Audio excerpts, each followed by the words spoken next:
شروع کرتی ہوں اللہ کے نام سے جو بڑا مہربان اور نہایت رحم کرنے والا ہے۔ مردہ جسم کے سارے نرم حصے صرف 4 مہینوں میں گلنے سڑنے کے بعد مکمل طور پر ختم ہو جاتے ہیں اور یوں ہڈیوں پر مشتمل مردے کا ڈھانچہ ہی باقی رہتا ہے، لیکن اللہ تبارک و تعالیٰ کے نیک بندوں اور پیغمبروں کے جسم اسی طرح ہی رہتے ہیں جس طرح ان کو دفن کیا ہوتا ہے۔ اللہ تبارک و تعالیٰ اپنے نیک بندوں کے جسم کی حفاظت فرماتا ہے۔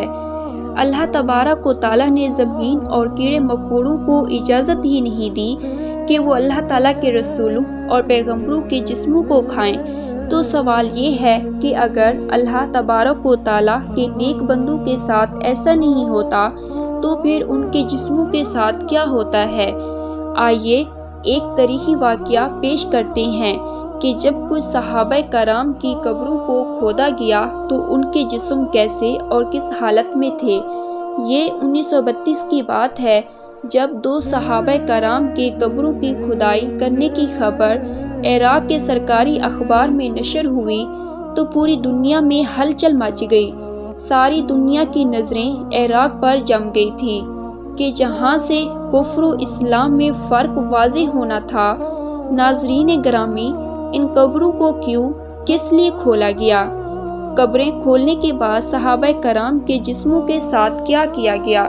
1932 میں جب عراق شاہ فیصل کے زیر اثر تھا تو ایک رات حضرت حذیفہ بن یمان رضی اللہ تعالیٰ عنہ شاہ فیصل کے خواب میں تشریف لائے اور فرمایا، اے بادشاہ جابر بن عبداللہ رضی اللہ تعالیٰ عنہ، اور مجھے دجلہ کے مقام سے نکال کر کسی محفوظ مقام پر لے جا کر دفن کرو، کیونکہ ہم دونوں کی قبروں میں پانی آ گیا ہے۔ شاہ فیصل اول اپنی کام کی مصروفیات کی وجہ سے اس کام پر توجہ نہ دے پائے تو خواب ان کو اگلی راتوں میں بھی آتا رہا۔ وہ پھر بھی اپنے کاموں میں مصروف رہے، جبکہ تیسری بار حضرت حذیفہ رضی اللہ تعالیٰ عنہ عراق کے مفتی اعظم کے خواب میں آئے اور فرمایا کہ میں 2 راتوں سے مسلسل بادشاہ کو کہہ رہا ہوں کہ ہماری میت کو یہاں سے نکال کر کسی محفوظ جگہ پر لے چلو، لیکن بادشاہ اپنے کاموں کی مصروفیات کی وجہ سے میری بات پر کوئی اثر واضح نہیں کر رہا۔ اس کے بعد مفتی اعظم شاہ فیصل کے دربار میں تشریف لائے۔ شاہ فیصل کہنے لگا کہ مفتی اعظم اس بارے میں فتویٰ جاری کرے تاکہ عوام کو اس بارے میں خبر ہو جائے۔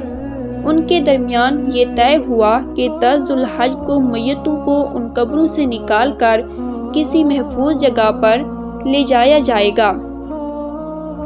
اس پر حج کی تاریخ اس لیے مقرر کی گئی تھی کہ حج سے فارغ ہو کر لوگ بھی وہاں پر جا سکے۔ پھر جب وہ دن آیا تو بغداد شہر کی گلیاں لوگوں سے بھر گئی تھی، لہٰذا ظہر کی نماز ادا کرنے کے بعد دونوں صحابہ اکرام کی قبروں کو کھولا گیا تھا۔ ان کی قبروں میں پانی بھرا ہوا تھا، لیکن ان صحابہ کرام کے جسم اور کفن ایسا تھا جیسے ابھی ان کو دفن کیا گیا ہے۔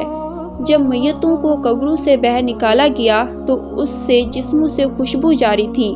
یہ منظر دیکھ کر ہر کسی کی آنکھوں میں آنسو جاری ہو گئے تھے۔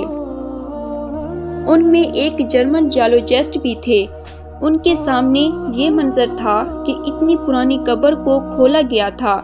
ان میں جو جسم نکلے تھے وہ زندہ انسانوں سے بھی زیادہ تازہ نظر آ رہے تھے۔ انہوں نے فوراً جسم نکالے جو زندہ انسانوں سے بھی زیادہ تر و تازہ نظر آ رہے تھے۔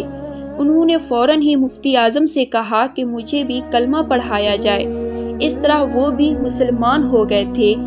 اس کے بعد وہاں بہت ہی یہودی اور عیسائی بھی مسلمان ہو گئے۔ اس کے بعد دن بہ دن غیر مذہب کی مسلمان ہونے کی تعداد بڑھتی ہی گئی۔ دجلہ کے کنارے سے دونوں صحابہ اکرام کی قبروں کو حضرت سلیمان فارسی رضی اللہ تعالیٰ عنہ کی قبر کے قریب لے جایا گیا تھا، جو کہ بغداد شہر سے 30 کلومیٹر کے فاصلے پر واقع تھا۔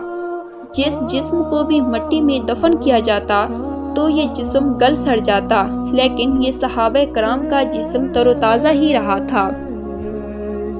سامعین، اس میں کوئی شک نہیں کہ پیغمبروں، صحابہ اکرام اور شہداء کے جسم مرنے کے بعد بھی تر و تازہ اور درست حالت میں ہی ہوتے ہیں۔ اس طرح ایک واقعہ یہ بھی ہے کہ حضرت جابر رضی اللہ تعالیٰ عنہ کے والد عبداللہ رضی اللہ تعالیٰ عنہ غزوہ احد کے پہلے شہید تھے۔ حضرت محمد مصطفیٰ صلی اللہ علیہ وآلہ وسلم نے ان کو عمرو بن جبور رضی اللہ تعالیٰ عنہ کے ساتھ ایک ہی قبر میں دفن کیا تھا۔ اس وقت مسلمانوں کی تنگ دستی کا یہ عالم تھا کہ شہداء کے لیے کفن نہ تھے۔ اس طرح عبداللہ رضی اللہ تعالیٰ عنہ کو ایک چادر میں کفن دیا تھا جس میں چہرہ تو چھپ گیا تھا لیکن ان کے پاؤں مبارک پر چادر نہ آ سکی، ان پر گھاس ڈالی گئی تھی۔ یہ قبر جو نشید میں واقع تھی غزوہ احد کے ٹھیک 40 سال بعد وہاں سیلاب آ گیا تھا۔ وہاں سے ایک نہر نکالنے کی ضرورت پڑ گئی تھی، اس لیے وہ قبریں وہاں سے منتقل کرنے کا منصوبہ بنایا گیا تھا۔ حضرت عبداللہ رضی اللہ تعالیٰ عنہ کی قبر ان کے بیٹے حضرت جابر رضی اللہ تعالیٰ عنہ کی موجودگی میں کھولی گئی۔ حضرت جابر رضی اللہ تعالیٰ عنہ روایت کرتے ہیں کہ ان کے والد سمیت تمام شہدائے احد کے جسم میں بہت ہی تر و تازہ اور اس طرح تھے جیسے ان کو دفن کیا گیا تھا۔ ایک روایات کے مطابق ان کے چہروں پر جو زخم تھے ان کا ہاتھ ان زخموں پر رکھا ہوا تھا۔ لوگوں نے جب ہاتھ وہاں سے الگ کرنے کی کوشش کی تو ان زخموں سے تازہ خون بہنے لگا۔ پھر دوبارہ ہاتھ کو زخم پر رکھا گیا تو ان کا خون بند ہو گیا تھا۔ ایک انسان کا جسم 24 گھنٹوں کے درمیان ہی مٹی کے ساتھ مٹی ہونا شروع ہو جاتا ہے۔ یہ خدا کا وعدہ ہے جس کا ذکر قرآن پاک میں موجود ہے۔ جو اللہ تعالیٰ کی راہ میں شہید کر دیے جاتے ہیں ہرگز ان کو مردہ خیال نہ کرنا بلکہ وہ اپنے رب کے پاس زندہ ہوتے ہیں، ان کو رزق عطا کیا جاتا ہے۔ ایسے بہت سے واقعات پڑھنے کو ملتے ہیں۔ ان مشاہدات سے یہی ظاہر ہوتا ہے کہ اللہ تعالیٰ کے خاص یعنی کہ نیک بندے مرتے نہیں ہیں بلکہ وہ گہری نیند میں چلے جاتے ہیں، لیکن ان کے جسمانی خلیات اپنی جسمانی ضروریات کو برقرار رکھتے ہیں۔ وہ قیامت تک ویسے ہی رہیں گے۔ اب یہ کیسے ممکن ہوتا ہے؟